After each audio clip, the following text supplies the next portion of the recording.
Titu coin ভাই কি কো ভাই এইভাবে মনে কষ্ট লইয়া বই রইছো গা।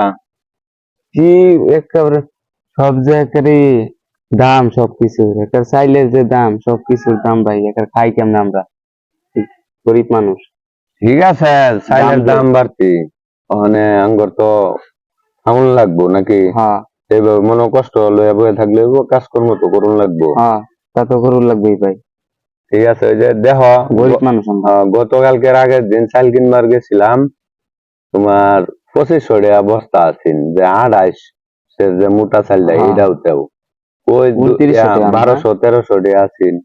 আজকে কিনবার গেছি গিয়া দেখি তোমার ইয়া 250 টাকা চা। পরে ভাই মনে কষ্ট লইয়া 2 কেজি চাল লইয়া বাসা যায়, কি করাম কও?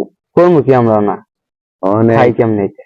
কিবা কি করবো, ইনকামও তো নাই, কিচ্ছু নাই, গরিব বেতনও মানুষ। বাড়তাছে না, আমরা চলাফেরা খুবই কষ্ট হয়ে যাইতেছে। হ্যাঁ খাওয়া থাহা হ্যাঁ, ভাড়া আসলে আছে, থাহার ভাড়া আছে।